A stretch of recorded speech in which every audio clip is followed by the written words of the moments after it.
MLA Somireddy Chandramohan రెడ్డిపై మాజీ మంత్రి కాకాని గోవర్ధన్ రెడ్డి ఫైర్ అయ్యారు. అసెంబ్లీలో సోమిరెడ్డి చంద్రమోహన్ రెడ్డి శ్రీరంగనీతులు మాట్లాడుతారని ఎద్దేవా చేశారు.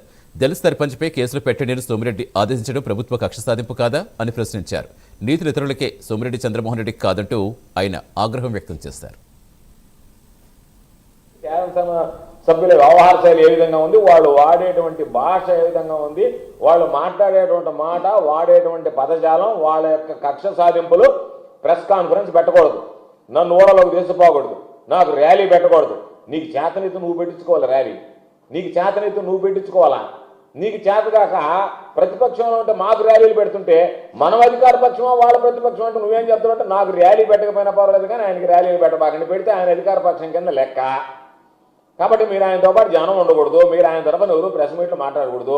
మనం అధికార పక్షంలో ఉంటే ఆయనకేంది ఈయన చేసేది. ఆ చేసినటువంటి వాడి మీద పోలీస్ స్టేషన్లో కేసు పెడితే వాడు తాట తీయించేస్తా, తాట తీయించండి. ఒక సర్పంచ్ని, దళిత సర్పంచ్ మీద వాడినటువంటి పద్యాలు ఇప్పటికే పాపం చాలామంది చొక్కు పౌరులు తీయించాడు, కొంతమందిని సర్పంచ్ పౌర రద్దు చేయించాడు, రకరకాలైనటువంటివన్నీ చేశాడు. దీనితో పాటు దీనికి పరాకాష్ట ఏంటంటే మీ వాళ్ళు తింటుంటే మాత్రం వదిలేయాలా, తినకపోయినా కూడా వీళ్ళకి సంబంధించినటువంటి తాట తీయాలా. ఇది నువ్వు మాట్లాడినటువంటి మాట.